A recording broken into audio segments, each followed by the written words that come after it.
So with Halloween coming on, I'm taking some time to reflect upon the past holiday. Around here, locally, it really isn't the kind of area for getting a lot of trick-or-treaters, or at least not this exact area. If you were to go a few blocks away from my house, you might have a better turnout, but where I am, hardly anyone comes by.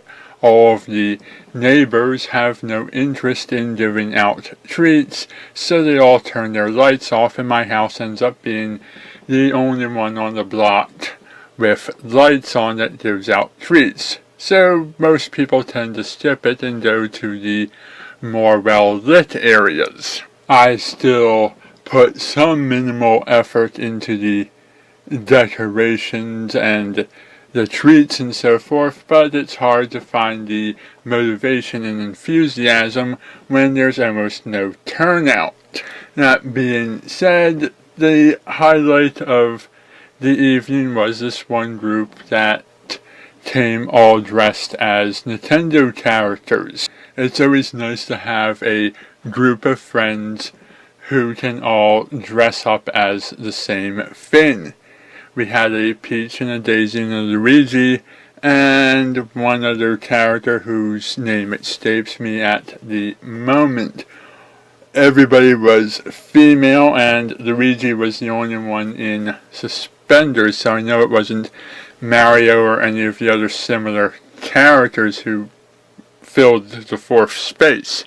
But it does remind me of when I was younger and would go out with small groups and we would all match. Overall, around the block, most of the costumes were very generic.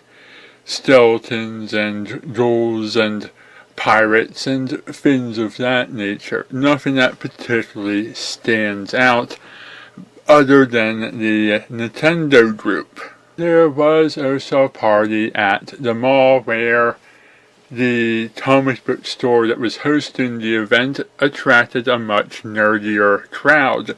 Almost everyone showing up as comic book superheroes or other nostalgic properties like Ghostbusters, Back to the Future, and Star Wars, to name a few.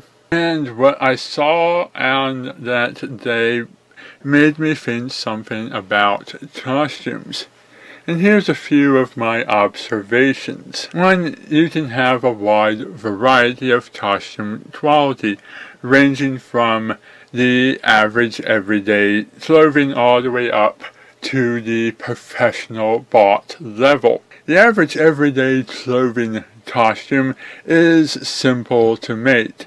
There's a good variety of people out there who have costumes that require nothing more than the clothes you can buy off the rack. This means that you don't have to make anything and you don't have to buy anything. You just have to spend the budget that you would every day when it comes to buying clothes, or maybe even wear what you already own. You can be a particular type of person, or you can be someone famous and somewhat well known, or perhaps an obscure character, but as long as it's a shirt and jeans get up, you can pull it off quite easily. The next step up from this is average everyday clothing, but with some mild embellishment. A small bit of duct tape here and there to give your costume at least some thought and effort into what went into it. Perhaps carry around a few props or do some very minor sewing, some patchwork, or maybe some highly simple makeup to give your character a little extra oomph. The next step up from this is buying a costume, but the costume that you buy can double as pajamas or a sweatshirt or something practical that you can wear after the holidays. There's a good number of hoodies and pajamas that can double as costumed characters. Even Snuggies can now fit this role. There's lots of ways to dress up and have the costume be reusable after Halloween is over. It's a money saver and it's kind of practical, but it doesn't have quite a lot of elaborateness to it. Going on from there, we come to the store-bought costume. This could range from anything from plastic and vinyl and elastic all the way up to high quality and highly detailed. Perhaps a latex rubber mask or some kind of loose thin fabric, or maybe even the growing with popularity inflatable suits. The idea here is that your costume is 100% store-bought.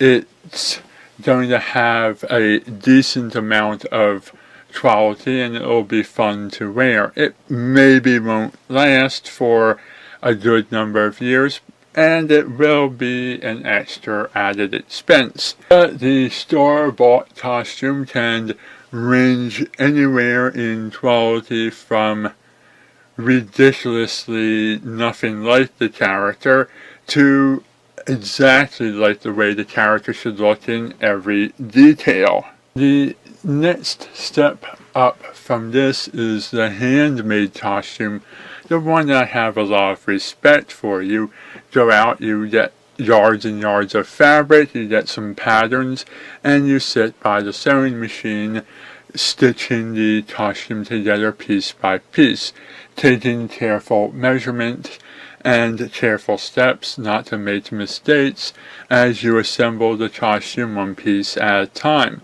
If you so choose, incorporate in it moving parts and electronics and other things of that nature, but most people will probably just stitch a costume together.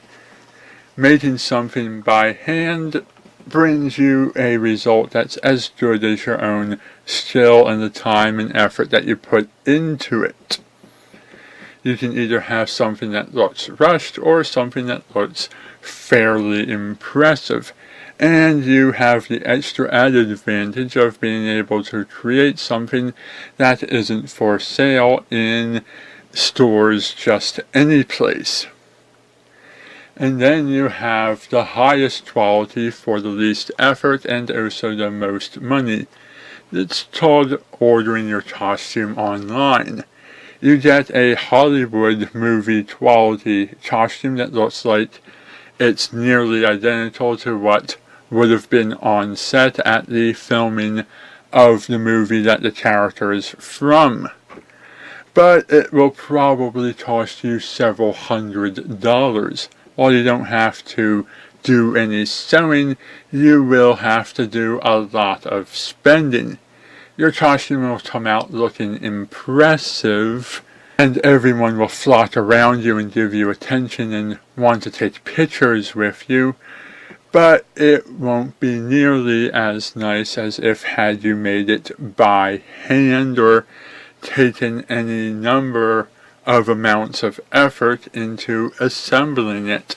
And it is the greater expense and the harder, more difficulty to obtain than the stuff that would typically be sold in the Halloween stores.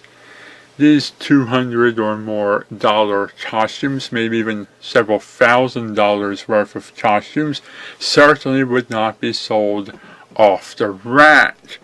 Regardless of how costumes are put together, they're definitely a far cry better than what we had in the 80s and earlier, when you just had a vinyl smock with a picture of the character you were dressed as on the front so that people could read the character's name and know who you were supposed to be. And then you had a thin, cheap plastic mask tied on with elastic, a costume that would rip apart and disintegrate at the end of the day. I've always preferred to have a costume that can get some reuse out of it and be used year after year as long as you don't grow taller or wider. And now I'm going to reflect on some of the highlights of the party that I went to at the mall. First of all, I encountered another person who was dressed as the same thing I was, a Ghostbuster. Unlike me with my homemade equipment, he had all the professional movie quality stuff. That probably cost him several $100s, but it was still impressive to see the way everything was assembled. And he had a slightly different take on it, going more movie route, whereas I was going more video game route. And of course there were the Star Wars characters. Several pictures of these because of how impressive they were. But again, these are the expensive movie quality costumes, most likely ordered on the internet. Probably not made in somebody's basement. If they were made by hand, then it's impressive that they were able to get the raw materials and the molds and the other equipment needed to build armor and so forth from scratch. And of course there was the inflatable costumes. I enjoyed getting to see the Stay Puft Marshmallow Man there. It looked kind of like he was ready to throw down and do battle with me. There were some costumes there who have been there year after year as well, original creations of some sort or another. There were costumes that were made by hand as well as costumes bought at the store off the rack. Of nerdy choices, superheroes and the like.